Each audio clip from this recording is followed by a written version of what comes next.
Ce matin, on va ouvrir la parole de Dieu et on va continuer sur le thème des disciples de Jésus. Vous savez que Jésus avait des disciples, hein? Combien il en avait? Non, 70. Ah, il a commencé avec 70. Et à un moment donné, il y a eu beaucoup de mécontents. Des disciples mécontents, ça n'existe pas. Hein? Il n'y a qu'à 2000 ans, ça existait, mais aujourd'hui, ça n'existe plus. Tellement mécontents qu'ils ont dit, mais Jésus, tu vas trop loin, tu es un fanatique. Je ne vais pas sur l'enseignement qu'il avait apporté à ce moment-là, qu'il fallait manger sa chair et son sang, boire son sang. On dit, mais Jésus, ça va un peu là, tu vas trop loin. Ben, puisque c'est ça, on s'en va. Hein. Trop radical, trop excessif. Et du coup, il n'en restait plus que 12. Les 12 meilleurs. Bon, je ne sais pas si c'était les meilleurs, parce que quand même, qu'on les connaît un peu. Et on voit depuis maintenant quelques mois, là, les disciples, on va tous les faire un par un. On en a vu 5, là, je vous renvoie sur le site, hein, vous aurez tout cela. Ce matin, on va commencer avec un nouveau disciple. Alors, il est vraiment très particulier, parce que peut-être on lui attribue quelque chose qu'il n'est pas. Du moins, quand on lit la Bible, on ne se rend pas compte que c'est un personnage assez complexe. Ce personnage, c'est Jacques. Alors, Jacques, déjà, il faut savoir de qui on parle. Il y en avait plusieurs. Alors, pour les distinguer, et ce n'était pas un surnom, hein, c'était certainement à l'écriture, pour les distinguer, il y avait Jacques le majeur. Ce n'est pas son surnom, hein, c'était pour... En fait, ça veut dire Jacques le premier. Qui dit premier, ben, dit second. Et il y avait Jacques le mineur, majeur, mineur. Jacques, le frère de... De qui? Non, de Jean. De Jean. Et Jacques le mineur, qui est, oui, le frère de Jésus. Alors, il y en avait deux dans l'équipe, alors il fallait les distinguer quand même pour savoir de qui on parlait, parce que les deux n'auront absolument pas la même envergure dans les 12 qui vont suivre Jésus. Alors on va s'arrêter sur le majeur, parce que lui, il est très intéressant, le majeur. Jacques, le frère de Jean. Alors pour dresser un portrait rapide du personnage, qu'est-ce que la Bible nous dit de lui? Mais que c'est le frère aîné de Jean. Comment on sait qu'il est aîné? Ben parce que par la tradition, on sait que chaque fois, l'aîné était cité souvent en premier. Ça paraît logique. Et c'est le cas pour Jacques et Jean, comme c'était le cas pour Pierre et André. D'accord, je ne reviens pas, j'ai expliqué tout cela il y a quelque temps. Nous savons qu'il était un pêcheur de métier, avec le frère, mais aussi avec le père. Donc on sait que le père s'appelle...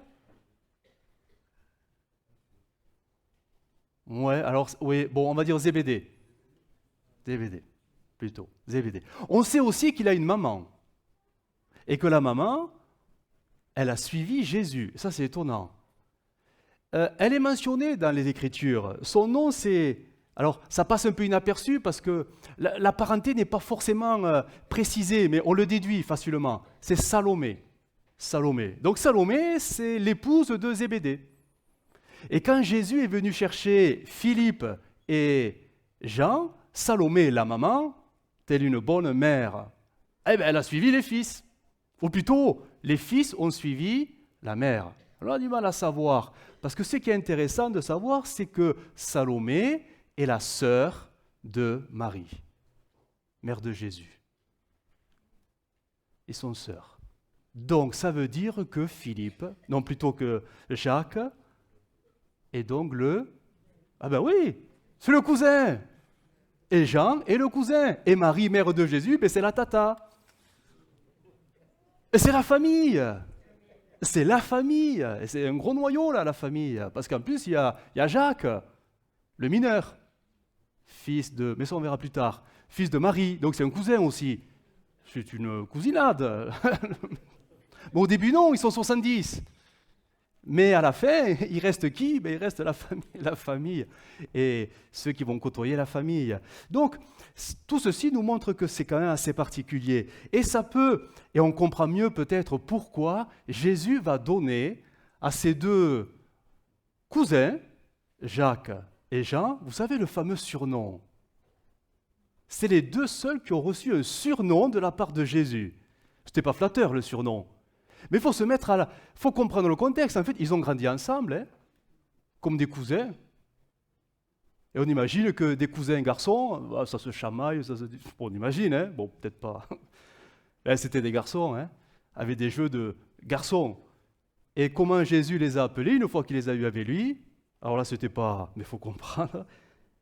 Il leur donna le nom de Boanerges, ou Nerges, je ne sais pas comment on prononce, hein, fils du tonnerre.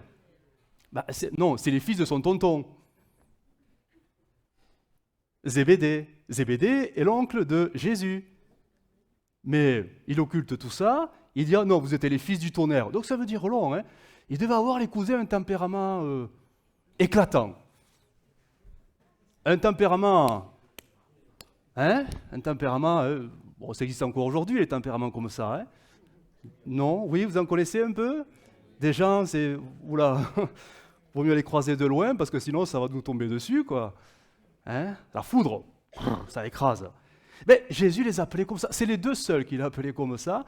Mais bon, certainement que le lien de parenté était pour quelque chose, parce qu'il les connaissait un peu en privé aussi, d'une manière peut-être même intime, personnellement, familialement. C'est peut-être aussi pour ça que Jésus fera de Jacques, mais pas que Jacques. Jacques, le cousin, Jean, le cousin, et Pierre. Alors, il n'y a pas de lien de parenté. Mais il en fera ses 3 disciples, pas préférés, mais privilégiés. Privilégiés. C'est-à-dire que quand il y aura des moments très particuliers, et il y en a eu 3, Jésus les prendra que cela. Les 12, c'est-à-dire les 9 autres, il va les laisser de côté, et ces 3, il les prendra avec lui, pour leur montrer des choses, surnaturelles. Hein. Alors, qu'est-ce qu'ils ont vu? Ils ont été les témoins de quoi? Jacques, il a vu la transfiguration avec Jean, mais avec Pierre. Les autres, ils n'ont rien vu. Hein. On leur a raconté. Eux, ils l'ont vu. Jacques a vu, avec Jean et avec Pierre, la résurrection de la fille de Jairus. C'était un petit comité, un huis clos, ça s'est fait. Et eux, ils ont été témoins de ça. Et Jésus choisira Jacques, Jean et Pierre à la fin, tout à la fin, quand il les prendra avec lui dans le jardin de Gethsémane pour prier. Il ne prendra que ces 3-là. Donc on peut dire que oui, Jacques et les autres ont été un disciple un peu mis à part, privilégié. Il a vu des choses que les autres n'ont pas vues. On peut dire aussi que Jacques, alors si on lit un peu les commentateurs, les historiens sur la vie des disciples, on en déduit que c'était quand même, avant qu'il soit disciple de Jésus, il est resté très longtemps le cousin de Jésus. Il semble qu'il ait eu un cœur assez fermé. Il ne voyait en Jésus que le cousin. Que le cousin, malgré que Jésus les ait appelés, malgré qu'ils ont suivi. Mais en fait, ils ont suivi qui? Le Messie? Non. Pour eux, du moins pour Jacques, ils suivaient le cousin. Certainement que la tata épousée, tu le suis. Les familles juives sont quand même très particulières, très liées, fortement. Et qu'est-ce qui nous permet de dire ça? C'est un texte qui est étonnant, qui apparaît dans 1 Corinthiens 15, 5. Il va s'afficher. On sait que Jésus a pris un soin particulier avec Thomas, parce que Thomas ne croyait pas. Thomas est apparu, Jésus est apparu à Thomas pour lui prouver qu'il était vivant. Mais il a fait pareil avec Jacques. Et ça passe inaperçu. Pourtant, c'est dit dans l'Écriture, 1 Corinthiens 15, verset 5, il est écrit ceci, le texte s'affiche. Jésus est apparu à Céphas, donc à Pierre. Ça, c'est au tout début, c'est dans le tombeau. Puis aux 12. Ensuite, il est apparu à plus de 500 frères à la fois, dont la plupart encore sont encore vivants, et dont quelques-uns sont morts. Et le verset 7.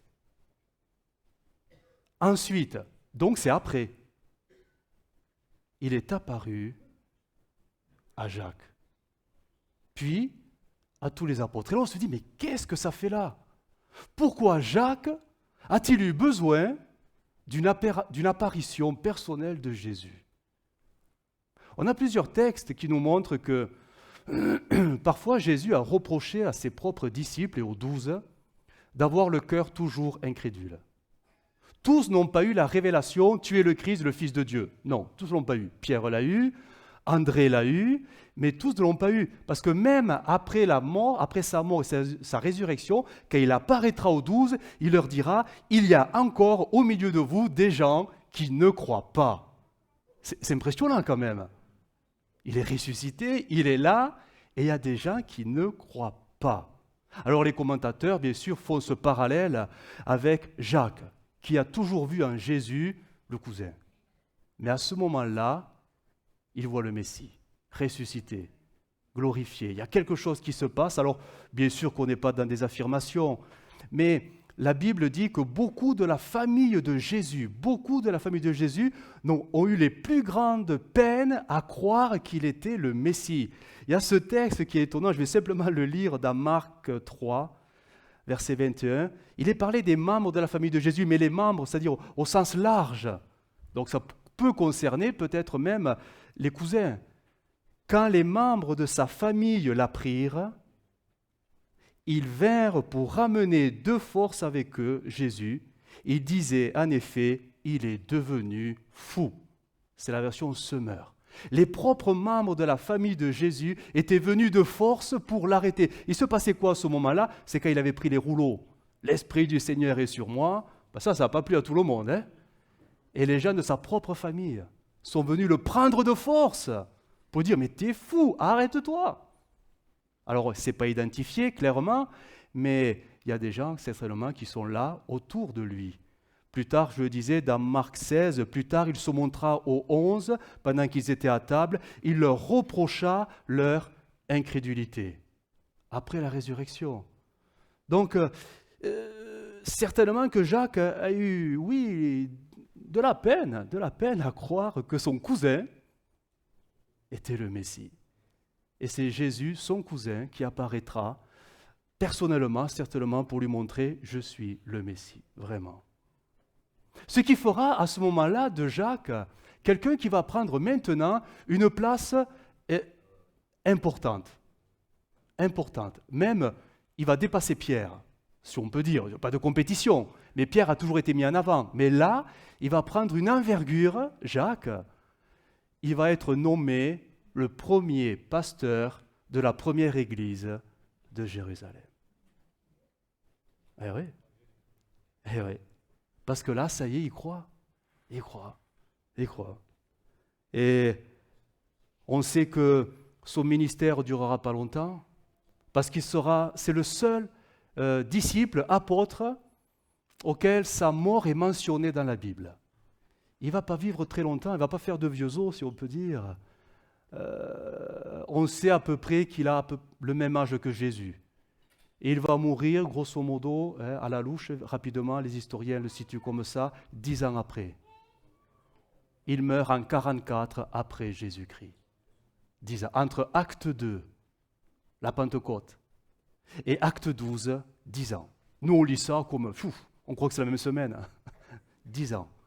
Mais dans ces 10 ans, il y a un grand silence. On ne sait pas trop ce qui se passe avec Jacques. On ne sait pas ce qui se passe. Mais on sait qu'acte 12, il est le pasteur de l'église de Jérusalem. Et là, il va mourir. Il va mourir à martyr. C'est acte 12, verset 1er. Il va s'afficher, je le lis dans la parole vivante, parce que le texte, il est vraiment très clair. Donc vers la même époque, le roi Hérode, donc là on situe, c'est 44 après Jésus-Christ, le roi Hérode se mit à maltraiter quelques membres de l'église de Jérusalem. Il fit couper la tête à Jacques, le frère de Jean. Décapité, tout simplement. Et le Seigneur a laissé faire. On le verra plus tard. On sait que c'est Jacques le mineur qui prendra la succession, le frère de Jésus. Donc ça devient compliqué quand on lit la Bible, parce qu'on se dit, mais il était mort, maintenant il réapparaît. Non, c'est l'autre Jacques qui intervient. Mais ça, on le verra en son temps. C'est étonnant, l'histoire, parce qu'elle est très courte finalement, celle de Jacques, le témoin privilégié, un des 3 témoins privilégiés, mais qui aura un ministère très court.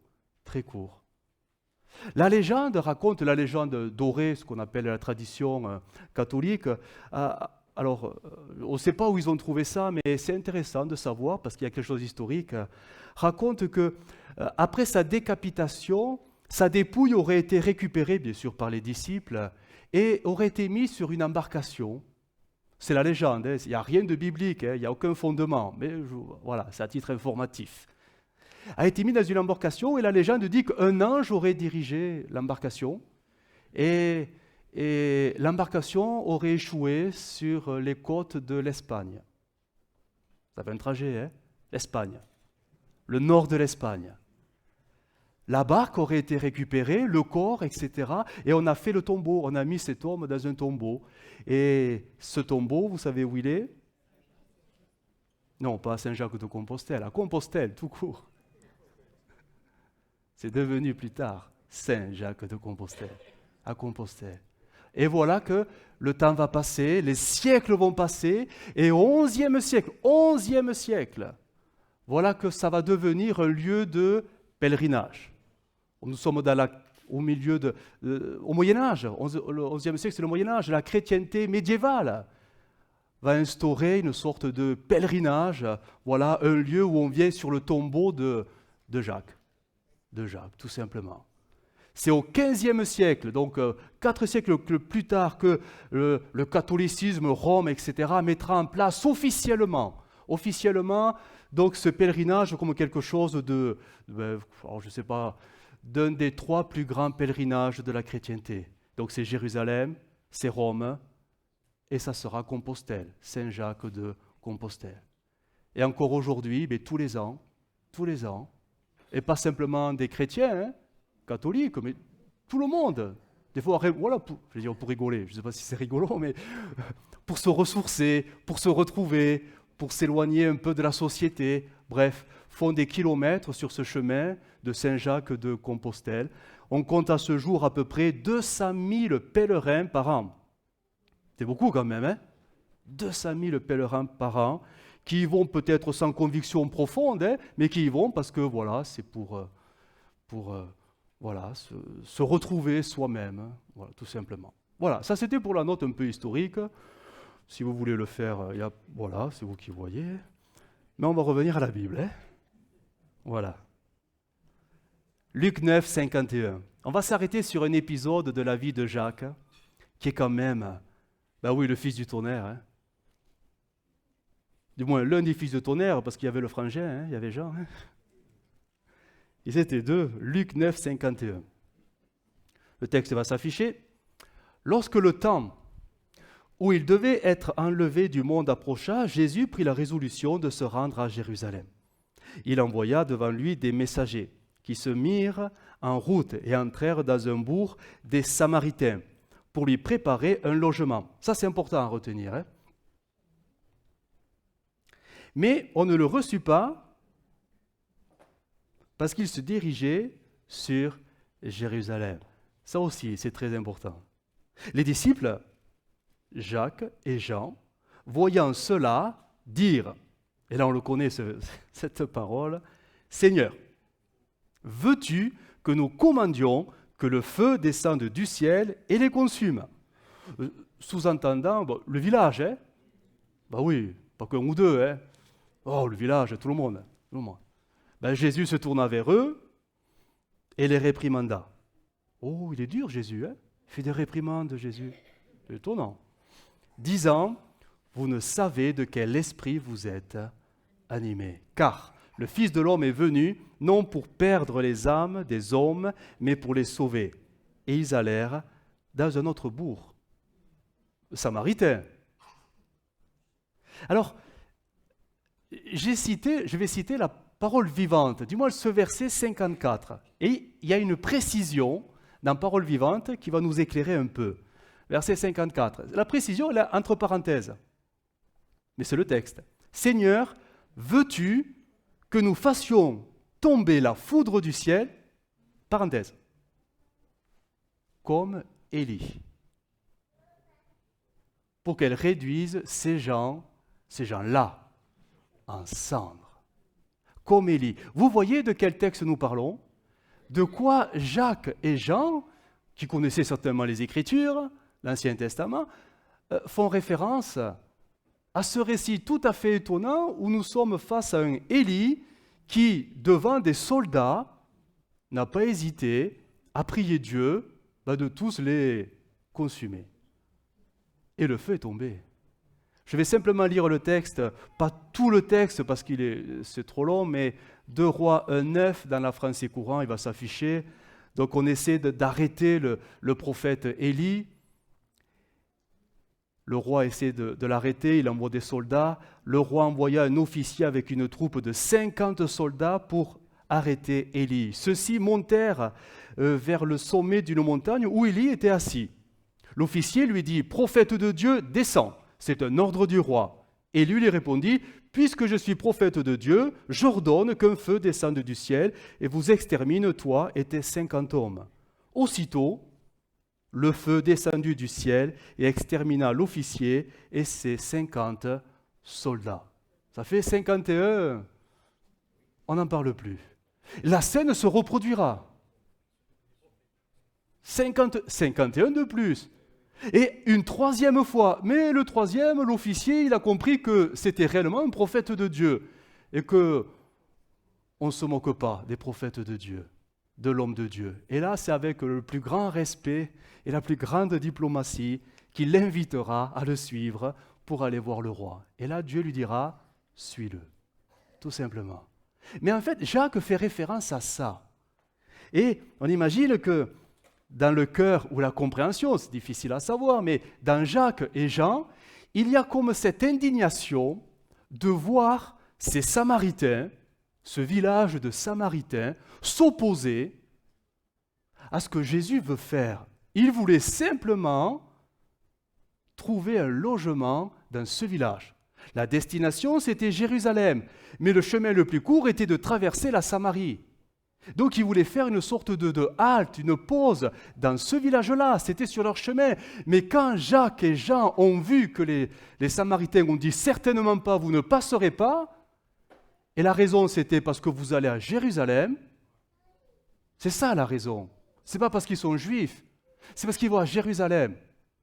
Et ça n'a pas plu aux Samaritains. Pourquoi ? Parce qu'il y avait entre les Juifs et les Samaritains un arriéré qui durait quelques siècles, une sorte de haine ancestrale, viscérale, ça ne passait pas, et ça se retraduisait sur le plan spirituel. De sorte que les Juifs, alors je fais simple, on se souvient du discours de Jésus et la Samaritaine. La Samaritaine avait dit, vous les Juifs, vous dites qu'il faut adorer à Jérusalem. Mais nous, Samaritains, on vous dit que non, c'est ici, en Samarie, sur le mont Garizim, qu'il faut louer Dieu.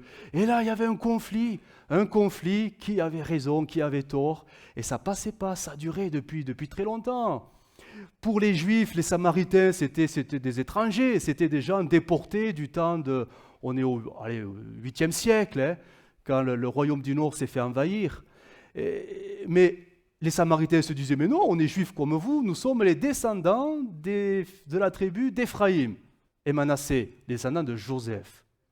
Et là, il y avait un désaccord, mais c'était une haine qui se communiquait de père en fils, de génération en génération, et sur un plan, tout ça un peu spirituel, non, c'est pas chez vous qu'il faut adorer, c'est chez nous. Bref, quand les Samaritains ont vu Jésus et toute leur clique là, et les 12 dire, ah, vous allez à Jérusalem adorer ?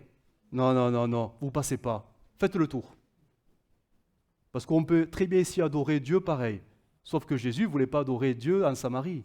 Il voulait aller à Jérusalem, accomplir la mission. Et là, Jacques et Jean, ils se sont indignés.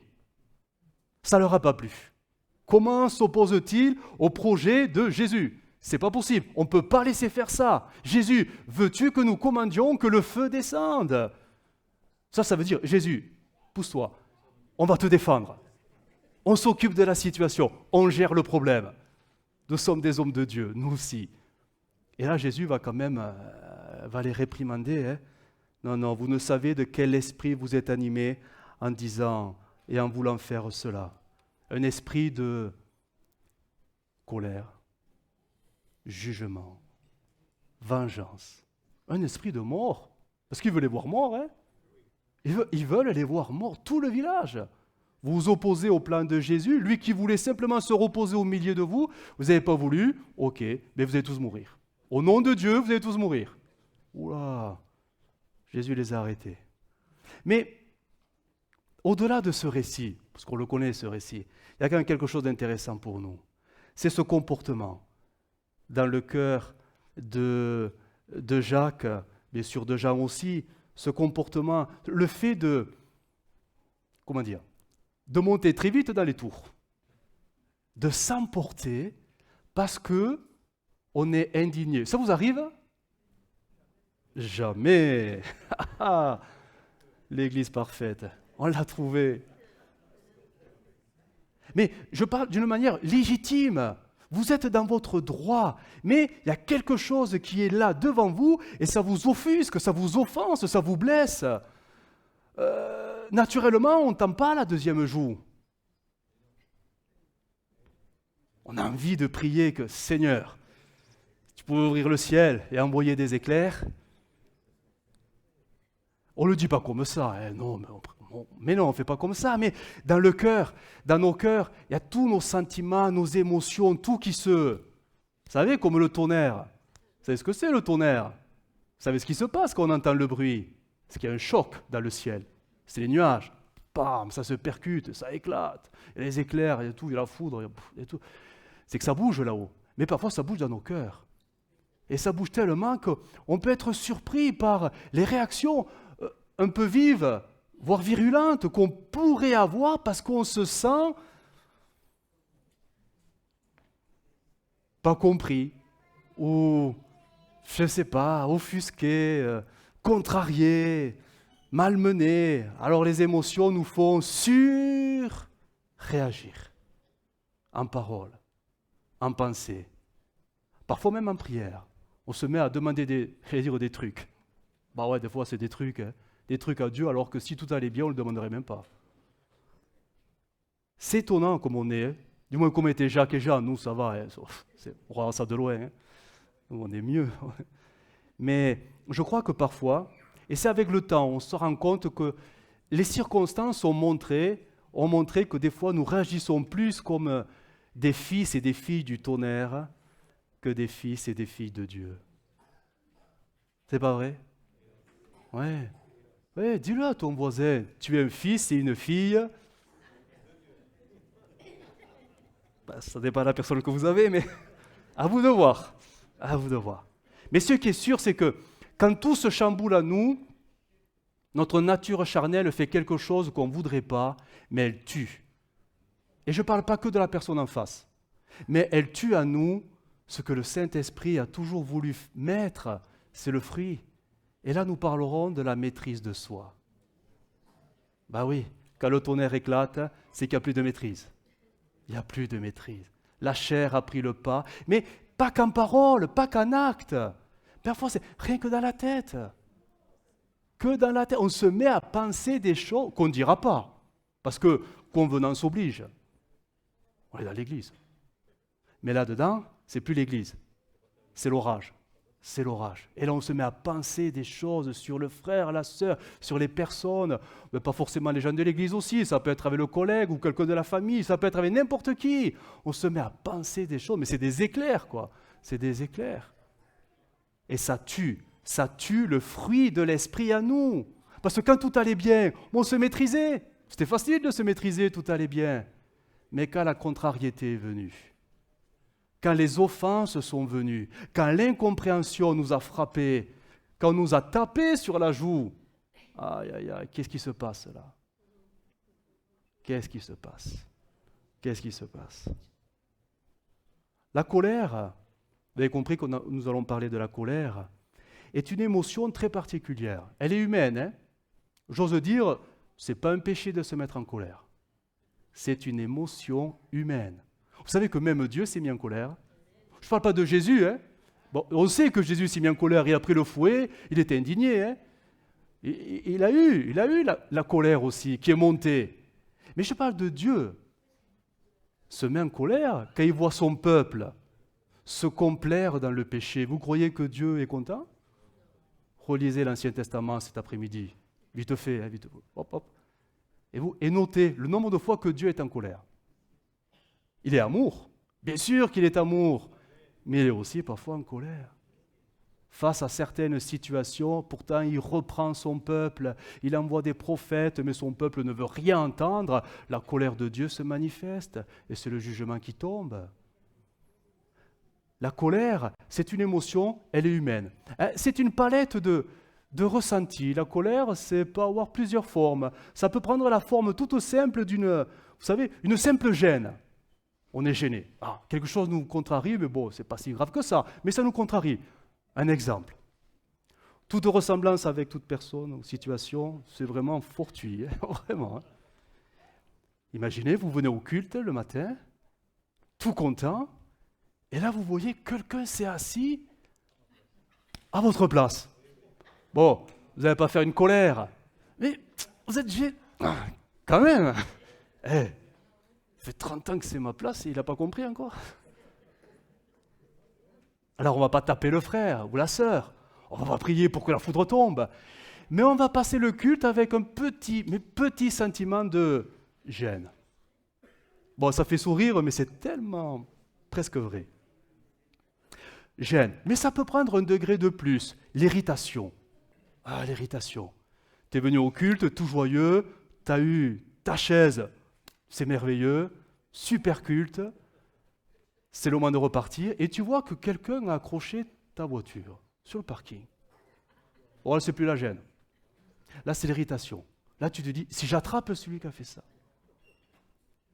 on va discuter. Vous voyez, ça prend un degré de plus.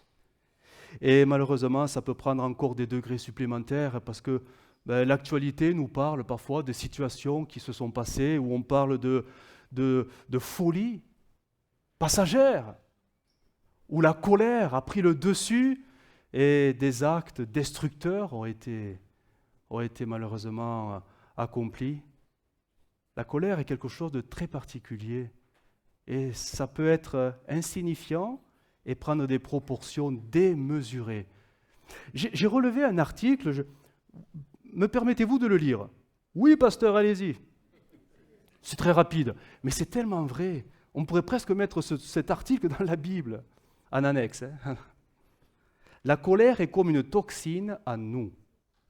Les spécialistes reconnaissent qu'elle est l'une des émotions les plus intenses que l'homme puisse ressentir, mais aussi l'une des plus nocives également. Qu'elle explose, la colère, hein, ou qu'elle soit réprimée, elle finit toujours par nous rendre malades. Et ça, c'est vrai. La médecine reconnaît que si la colère atteint son degré le plus élevé en nous, elle est capable de détériorer considérablement la santé et même conduire à la mort physique. Hein. La colère peut prendre plusieurs formes, ressentiment, rancœur, haine, etc. Toutes ces formes sont de véritables bombes à retardement qui finissent par se manifester sous forme de, alors il y a toute une liste, calcul biliaire. Vous aimez ça? Personne n'aime ça. Problèmes de vésicule biliaire et différents troubles digestifs. Problèmes d'estomac. Vous avez des problèmes d'estomac? Non, nous ça va, tout va bien. Les processus de colère proviennent essentiellement de 4 sources. Là, c'est intéressant. Ce n'est pas la Bible qui le dit, c'est les médecins, bon bref. La peur, la frustration, le doute et la culpabilité. Ça, c'est intéressant. Et bien sûr, la colère ne résout aucune de ces causes. Au contraire, la colère se nourrit d'elle-même et s'intensifie de plus en plus. La colère possède plusieurs facettes, 4 essentiellement. 1. La colère incontrôlée, c'est le coup de colère. Le coup de colère, ça explose. C'est l'orage. Terrible, mais ça arrive. Hein. Et ça peut arriver même aux plus calmes, hein, le coup de colère. Et même aux chrétiens, ça peut arriver. Deuxième facette, et là c'est le cas de la colère de Jacques et de Jean, ça s'appelle la colère contagieuse, ou transférée d'une personne à une autre. Mais Jacques et Jean, ils ne connaissent pas ces Samaritains. Personnellement, ils ne les connaissent pas. Ils ont vu quoi? Ils ont vu des gens qui n'avaient pas leur place ici et qui s'opposaient à Jésus. Mais cette colère, elle n'est pas née comme ça. C'est dans les racines juives, de génération en génération. C'est quelque chose qui se communique et des fois on est en colère contre des personnes. En fait, si on regarde bien, on ne sait pas trop pourquoi. Mais c'est là. Ça nous a été communiqué, tout simplement. Troisième facette, la colère qui couvre un autre sentiment souvent inconscient. C'est-à-dire que la colère n'est que l'arbre qui cache la forêt. Et la colère devient un moyen de se protéger, simplement. Et quatrième et dernière facette, c'est la colère qui provient d'un manque d'affirmation de soi et de remise en cause et en question. Donc, on se défend. Quand on commence à perdre, vous savez, le contrôle, quand on commence à perdre les appuis, toutes ces choses, système de défense, on se met en colère. On se met en colère, simplement. La solution face à la colère ne consiste pas à l'étouffer, à la réprimer, ni même à la libérer de manière incontrôlée. La solution consiste avant tout à accepter, déjà, que nous sommes en colère. L'accepter pour qu'elle se désamorce. Après, il conviendra ensuite d'essayer d'identifier quelle est la véritable source en nous qui nous met réellement en colère. C'est intéressant cet article, hein, parce que ça nous concerne tous. Alors peut-être vous dites, mais moi je ne me mets jamais en colère. Il suffit que la situation se présente et tu verras, et on verra tous, que la colère, elle est humaine. Et tant que nous serons humains, il y aura forcément des choses, quand ça va nous piquer de près, ça va nous indigner, et il se peut que ça tue en nous ce fruit de l'esprit qui est la maîtrise de soi. Et là, on se mettra en colère. Après, les tempéraments feront que soit elle éclate, ou soit on la réprime. Mais ce n'est pas parce qu'on la réprime qu'on n'est pas en colère. C'est qu'on la cache. C'est pire. C'est pire. Il y a des gens qui peuvent être très en colère, mais ils ne le montreront pas. Ils ne le montreront pas. Mais c'est dans leur cœur, c'est dans leur tête. Là, c'est les éclairs, c'est le tonnerre, c'est la catastrophe. C'est la catastrophe. L'apôtre Paul, revenons à la Bible, l'apôtre Paul parlera de la colère. Et il va même transposer cette émotion humaine sur un plan maintenant spirituel. Il va s'afficher Éphésiens 4, 26. Éphésiens 4, verset 26, je vais lire dans la français courant. Si vous vous mettez en colère, le si, donc ça peut arriver. D'autres versions même, on dit quand vous vous mettez en colère, donc ça arrivera. Hein. Peut-être que ce matin, quelqu'un était en colère en venant à l'église. Hein. Ça peut arriver. Hein. Tellement de choses. Tellement de choses qui peuvent nous mettre en colère. Il ne faut pas grand-chose. Hein. Des fois, il suffit que vous êtes au volant, vous avez quelqu'un en face qui ne roule pas bien vite. Déjà qu'il faut rouler à 50, alors si le plus de la personne ne roule qu'à 10, des fois c'est... Des fois, pas tout le temps. Des fois. Bref, nous continuons. Alors, si vous vous mettez en colère, et là on transpose sur le plan spirituel maintenant, ne péchez pas. Que votre colère s'apaise, donc c'est possible qu'elle se calme, c'est possible, avant le coucher du soleil.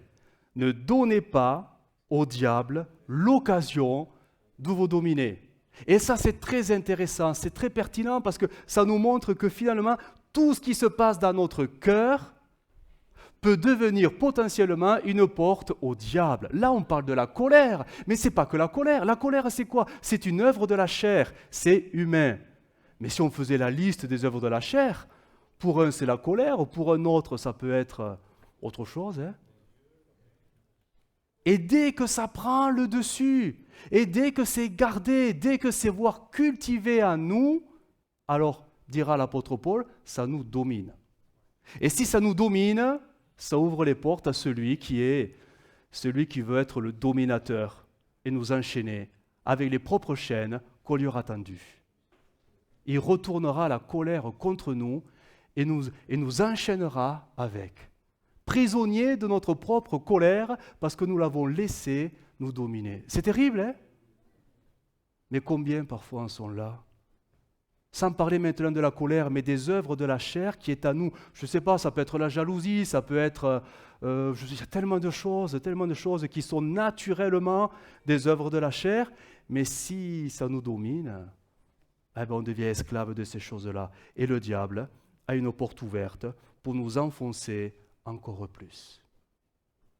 Tu vois, tu te dis enfant de Dieu, et tu es en colère? Ça ne va pas plaire à Dieu, ça, hein? Il accuse.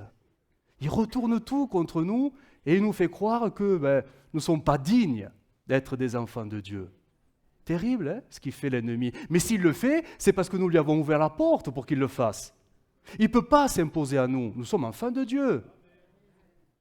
Ce sont les œuvres de la chair cultivées, repassées, ressassées, qui sont là, qui tournent en boucle, qui font qu'à un moment donné, le diable, eh bien, il a une porte qui s'ouvre et il s'en servira pour nous rendre encore plus prisonniers de nos propres œuvres charnelles. C'est terrible, mais c'est terriblement efficace. Le seul moyen de se libérer de la colère, le seul moyen pour qu'elle s'apaise, cette colère, finalement, parce qu'elle reste normale, elle reste humaine, même si après ça bascule sur le plan spirituel, la seule solution, c'est ce que Jésus dira, c'est de pardonner. Pardonner. Je reviens sur la colère essentiellement. Si on est en colère, c'est forcément contre quelqu'un, contre quelque chose. Et là, on va avoir besoin tout simplement, de reconnaître, oui c'est vrai, je suis en colère, et oui Seigneur, je te demande pardon. Mais je demande pardon à la personne. Si la colère, la foudre, le tonnerre ont éclaté sur lui par mes paroles, par mes actes. Le pardon est une arme spirituelle qui désamorce les œuvres de la chair. Le pardon nous permettra même de crucifier les œuvres de la chair. Mais le pardon deviendra la condition spirituelle. Elle est incontournable. Elle est incontournable. Comprenons que finalement la colère, en fait, c'est un symptôme d'un mal-être là-dedans. Si je suis en colère, c'est qu'il y a un problème. Et le problème, c'est parce que moi je pense, donc l'autre, c'est là. Je suis en colère parce que j'ai un problème. Et ça peut être un tourment intérieur. Ça peut être une blessure, peut-être, qui remonte à des années. Ça peut être quelque chose qui n'a jamais été guéri, malgré la conversion. Quelque chose qui est là, qui est comme presque caché, enfoui. Mais il suffit que la situation se présente et nous froisse, nous offusque, nous contrarie, et tout monte. Et là, on est devant l'évidence, j'ai encore besoin de la grâce du Seigneur, d'une guérison peut-être, d'un contact avec le Seigneur. J'ai peut-être besoin de réparer, parce que la colère fait toujours des dégâts en soi et autour de soi. Mais je crois que la colère, pour nous enfants de Dieu, fait aussi des dégâts dans le cœur de Dieu. Je crois que Jésus est attristé quand il voit ses enfants prisonniers de leur propre colère. J'ai trouvé une petite anecdote, je vais vous la lire parce que je l'ai trouvée tellement intéressante que je dis, je ne peux pas ne pas leur dire, parce qu'on va tous se retrouver un petit peu. Alors, je cherche, voilà.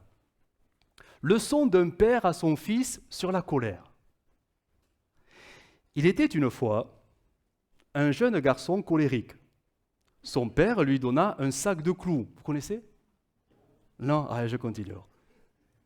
Et lui dit d'en planter un dans la clôture du jardin chaque fois qu'il perdrait patience avec quelqu'un. Le premier jour, il planta 33 clous dans la clôture. Les semaines suivantes, il apprit, et là c'est bien, à se contrôler. Et le nombre de clous plantés diminua progressivement. Il avait découvert qu'il était plus facile de se contrôler que de planter des clous. Finalement, arriva un jour où le jeune garçon ne planta aucun clou dans la clôture. Alors il dit fièrement à son père, alors il dit fièrement à son père que pour ce jour, il n'avait planté aucun clou. Son père lui demanda alors d'enlever un clou dans la clôture pour chaque jour où il n'aurait pas fait de colère. Donc l'opération inverse. Maintenant, on enlève les clous. Les jours passèrent et finalement, le garçon en arriva à dire à son père qu'il avait enlevé tous les clous de la clôture. Son père le conduisit devant la clôture et lui dit « Mon fils, tu as remporté ton combat contre la colère. Mais regarde tous les trous qu'il y a dans la clôture. Elle ne sera jamais comme avant. Quand tu es en colère et que tu dis des choses méchantes, tu laisses une blessure comme celle-là. Gare à toi, car tes mots laissent des traces indélébiles. » C'est pertinent, hein? Vous voyez, comme quoi on peut, oui, avoir de grandes victoires sur soi parce qu'on arrive à laisser le Saint-Esprit nous conduire dans la maîtrise de soi, mais parfois nos colères auront toujours des conséquences qui, elles, resteront. Les blessures sur les autres. Mais ce n'est pas de ça que je voudrais parler, pas des blessures sur les autres, parce que le pardon, la réconciliation, toutes ces choses, voilà, ça aide aussi à la guérison. Mais je parle des blessures que nous provoquons dans le cœur de Dieu. Chaque fois qu'on se met en colère, chaque fois qu'on dit quelque chose sur la colère, chaque fois que l'on pense quelque chose sur la colère, chaque fois qu'on ressasse les choses par la colère, imaginez le cœur du Père, ce qu'il ressent. En lisant ça, ça m'a fait penser à d'autres clous. Les clous de Jésus. S'il nous montrait ses mains, on verrait qu'il y a des traces. Il y a les traces, elles sont là. Oh, bien sûr, quand on demande pardon à Dieu, Dieu oublie. C'est vrai. Dieu oublie tous les péchés quand ils sont confessés. Mais si nous regardons les mains de Jésus, les traces sont là. Elles sont là. Quand Jésus a montré ses mains et son côté à Thomas, même si le pardon était là, les traces étaient là. Et je crois que nous faisons bien souvent, mais on ne le veut pas, c'est malgré nous, mais nos comportements, nos emportements, nos pensées, là, qui sont le reflet de ce que nous sommes, des fils et des filles du tonnerre, nous blessons le cœur de Dieu. Parce qu'on n'est pas appelé à être ça. Tout dans la Bible nous dit de renoncer à la colère et à toutes les choses qui sont de l'ordre de la chair. Alors, c'est normal parfois d'être en colère, oui, parce qu'on est indigné, c'est normal. Je parle de ces choses que nous entretenons, de ces choses que nous cultivons, ces choses que nous gardons. Ces choses peut-être qu'on ne veut pas voir, mais c'est là. C'est ça qui blesse le cœur du Père. Et le Père pourrait nous dire, mais regarde, parce que tu ne le vois plus, regarde mon fils, les traces, à cause de tes colères. D'autrefois, mais les colères d'aujourd'hui, regarde ce qu'elles font encore aujourd'hui. Ça doit nous faire réfléchir, parce que finalement, la colère, c'est quoi? C'est une émotion humaine qui, bien souvent, n'est que le reflet on se protège. Une protection. On s'auto-protège des choses qui ne nous plaisent pas, qui nous contrarient. Alors on se met en colère, on se barricade, on se ferme, comme pour se protéger, se défendre. On se défend, tout simplement parce qu'on a peur. On se défend parce qu'on est frustré. On se défend parce qu'on est persuadé d'avoir raison. On se défend, alors la colère, elle prend toute forme bizarre, mais quelle que soit la forme, que ce soit un éclat ou intériorisé, c'est sûr, ça laisse des traces dans le cœur du Père. Et ça peut blesser tous ceux qui seront les témoins de nos colères, parce que les éclairs, ça peut tuer. La Bible nous dit que le pardon, c'est la solution. Le pardon. Bien sûr, pardonner, oui, bien sûr, pardonner, demander pardon à Dieu, mais ça va de soi. Pardonner celui qu'on a blessé, mais ça va de soi. Mais je vais aller plus loin. Se pardonner. Parce que si je suis en colère, c'est qu'il y a un problème en moi. Et s'il y a un problème en moi, c'est que bien souvent, c'est des blessures qui sont là. Des blessures peut-être non identifiées. On ne sait plus. Mais des choses nous font réagir. Et ça, ce n'est pas normal. Parce qu'on surréagit. Et là, on fait du mal. Se pardonner déjà soi-même. Pour que la guérison puisse s'opérer, simplement. Vous savez, les médecins ont compris que pour que la colère s'apaise et les colères se désamorcent, premièrement, il faut déjà reconnaître qu'on est en colère. Le reconnaître. Le reconnaître. Parce que souvent, c'est facile de dire « Oh, si je suis en colère, c'est à cause de l'autre. C'est sa faute. » Non. Non, ce qu'il a fait révèle quelque chose en toi qui ne va pas bien. Ça ne va pas bien pour X raisons. Après, il faudra discuter, il faudra partager, il faudra prier. Le Seigneur sait faire ces choses-là. Mais nous, si déjà on se barricade et on ne reconnaît pas qu'il y a un problème, comment peut-on laisser le Seigneur poser sa main sur un problème qu'on ne veut pas voir en nous? Parce qu'on accuse toujours les autres. Parce que c'est leur faute. Le problème, il est en nous. La Bible dit, et ces versets on les connaît, c'est Jacques 5,16, « Confessez donc vos péchés les uns aux autres et priez les uns pour les autres afin que vous soyez guéris. » C'est ce mot « confesser », hein, c'est reconnaître. Pas simplement que l'autre a mal fait, mais que si je réagis comme ça, c'est que peut-être en moi, il y a quelque chose qui ne va pas. Quelque chose qui ne va pas. Colossiens 3,13 nous dit « Supportez-vous les uns les autres, et si l'un a sujet de se plaindre de l'autre, pardonnez-vous réciproquement. » Donc ça nous parle qu'à un moment donné, il va falloir parler. Il va falloir être en communion, quelque chose de commun. Le pardon. Et Dieu voulant la réconciliation, parce que des fois, ce n'est pas toujours possible. Mais le pardon, c'est quoi le pardon? À ce niveau-là, c'est quoi? Le pardon, c'est une décision. C'est une simple décision spirituelle d'obéissance à ce que dit l'Écriture. Au-delà des ressentis, parce que souvent on peut entendre, oui, je pardonnerai quand je le sentirai. Bon, tu peux attendre longtemps, hein? Parce que la colère, elle ne te fera pas ressentir les bonnes choses. C'est une décision, malgré les émotions qu'on peut ressentir. C'est une décision que l'on prend avec soi-même, devant Dieu. Je décide de lui pardonner. Même si dans mon cœur c'est comme ça, je décide de ne plus me laisser conduire par mes émotions, mais de me laisser conduire par ce que dit la parole. Et si la Bible me dit qu'il faut pardonner, alors je prends la décision de pardonner. Oh, bien sûr, il faudra l'aide du Seigneur. Parce que les émotions ne vous porteront pas vers le pardon. Oh, certainement pas. Mais quand on prend la décision, mais réellement et sincèrement, le Saint-Esprit nous aide. Il va nous aider. Et c'est là qu'on va voir cette vie de l'esprit plutôt augmenter, décision augmenter, et les œuvres de la chair diminuer. Ça peut prendre du temps. Mais il y aura cet effet de balancier, parce que c'est le Saint-Esprit. Faites mourir les œuvres de la chair, mais comment? Par l'Esprit. Et l'Esprit, lui, il attend qu'une chose, c'est que nous nous positionnons. Et quand nous nous positionnons, il nous aide. Et la chair, elle meurt. Elle meurt. Et là, on peut être surpris. Oh, ça peut prendre un jour ou deux, une semaine ou deux, un mois ou deux, ça dépend. Une vie, mais à un moment donné, la colère, elle meurt. Et la maîtrise de soi.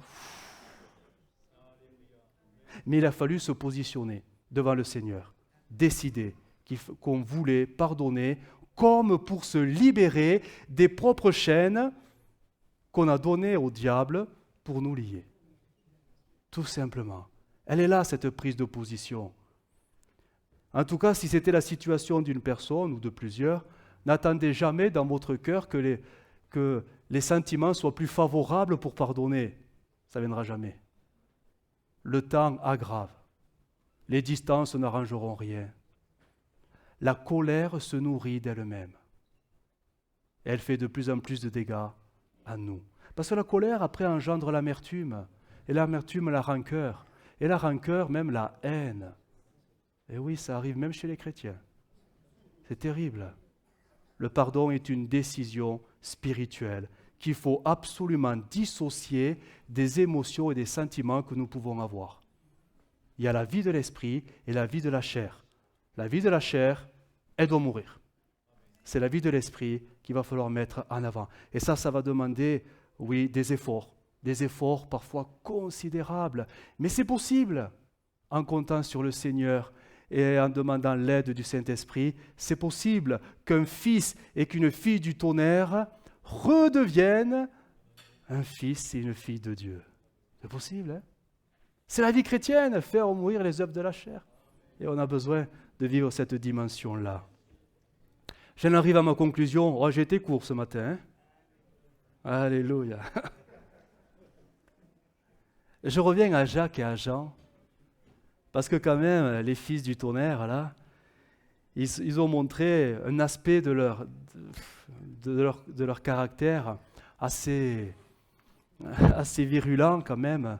On imagine comment les autres, les 10 autres, on les ont regardés comme ça, hein, les cousins de Jésus, quand même.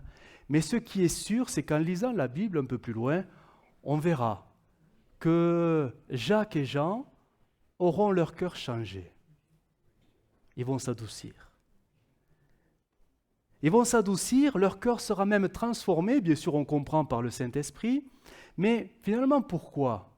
Pourquoi leur cœur va s'adoucir jusqu'à peut-être manifester tout simplement la maîtrise de soi ? Tout simplement pour que la volonté de Dieu ne trouve en eux aucun obstacle. Car la colère de l'homme ne peut pas faire la volonté de Dieu. C'est impossible. Donc il va falloir que leur cœur change. Et le Seigneur changera leur cœur. Si on lisait Acte 1:8, faut-il le lire, on le connaît par cœur. Acte 1:8. Oh, d'accord, je vais le lire. Vous recevrez une puissance. Le Saint-Esprit survenant sur vous. Bon, tout ça on connaît. Et vous serez mes témoins. Alors maintenant, regardons les lieux. C'est ça qui m'intéresse. À Jérusalem, ouais, ça va de soi, il y a la première église. Dans toute la Judée, on commence à sortir de la barque. Tiens donc, même chez eux, le Saint-Esprit va envoyer les témoins de Jésus, le salut vient des Juifs, jusqu'en Samarie. Tiens donc. Alors, regardons ce qui s'est passé. Acte 8, 14, et vous allez voir que, bien sûr, il n'y a pas Jacques, mais il y aura Jean. Jean est quand même un fils du tonnerre, mais il est changé complètement. Il est changé. 8, 14, les apôtres qui étaient à Jérusalem, ayant appris que la Samarie avait reçu la parole de Dieu, y envoyèrent Pierre et le cousin. Lui qui voulait tous les tuer, là. Il voulait les voir tous brûler. Jean. Jacques, on ne sait pas trop là où il est à ce moment-là, mais Jean, lui qui a réclamé que le feu descende sur les Samaritains, il sera envoyé à mission spéciale pour aller les bénir. Verset 15. Ceux-ci, arrivés chez les Samaritains, et là, on imagine que le contenu de la prière a changé. Prière pour eux, afin qu'ils reçoivent. C'est plus le même feu. C'est plus le feu destructeur, c'est le feu de l'esprit. Mais il a fallu que le cœur de Jean, certainement Jacques aussi, mais le cœur de Jean soit radicalement changé, parce que Dieu voulait faire d'eux des instruments de sa volonté. Mais tant que la colère était là, rien ne pouvait se faire. Rien ne pouvait se faire. Et ça nous parle. Alors je ne sais pas s'il y a des cœurs en colère ce matin. Je n'ai pas osé dire lever la main. Bon, on comprend bien que vous n'allez pas le faire. Hein. Mais bon, vous savez que Dieu voit très bien hein, ce qu'il y a dans nos cœurs, ce qu'il y a dans nos têtes. Il voit très bien avec qui vaut mieux des distances de sécurité. Hein, ça peut être pas forcément à l'église, mais ça peut être dans le couple. Ça peut être avec les enfants, les frères, les sœurs, le tonton, la tata, le voisin, la voisine, le patron, le chef de service, les collègues, bref. Ou simplement la petite mamie avec sa petite voiture qui est juste devant nous, qui avance pas là avec ses petites 4L. Et là on se dit, on a envie de la bénir. Bref, vous avez compris que dans nos cœurs, il se passe beaucoup de choses et Dieu voit tout. Et chaque fois que nous laissons les colères s'entretenir, je dis bien s'entretenir, nous laissons des traces dans le cœur de Jésus. Et pas des bonnes traces. Nous le blessons. Lui qui est paix pourrait être surpris de voir que l'esprit de paix en nous ne peut plus agir. Parce que c'est un autre esprit qui agit. Vous ne savez pas de quel esprit vous êtes animé. Oh, sans parler du diable, sans parler des esprits méchants, mais vous savez, l'esprit de ce monde, la mentalité de ce monde, si vous l'écoutez, si vous vous laissez emporter par elle, vous allez être en colère contre tout. Des plus hautes instances du pays à votre prochain qui ne vous correspond pas. Et vous êtes en colère contre tout. Tout. À croire que c'est presque dans les gènes, en France, d'être en colère et de revendiquer la colère et de laisser éclater la colère. Parce qu'après, on se sent mieux. Mais on a fait beaucoup de dégâts. Beaucoup de dégâts. Et pour nous, les dégâts, c'est dans le cœur du Seigneur qu'on va les faire. Alors réfléchissons, parce que tout dans la Bible nous dit que nous pouvons faire en sorte que la colère s'apaise, afin que le fruit de l'esprit reprenne sa place. Et ça passera par le pardon. Par le pardon. Et on a besoin de pardonner. Entre nous, dans le couple, au travail, dans le voisinage, indépendamment de la personne qu'on aura en face, il va falloir pardonner. On n'a pas le choix, hein? Parce que si on ne pardonne pas, ben on ne sera pas pardonné non plus. Et imaginez, quand nous serons devant Dieu, il est clairement dit qu'il nous fera selon ce que nous avons fait. Donc si on s'est mis en colère contre tout le monde, soyez pas surpris que Dieu soit en colère contre vous, comme dans l'Ancien Testament. Il était en colère contre son peuple, parce que son peuple n'a jamais voulu obéir. Que Dieu nous aide à ne plus être des fils et des filles de tonnerre, mais des fils et des filles du Dieu de paix. On va prier le Seigneur.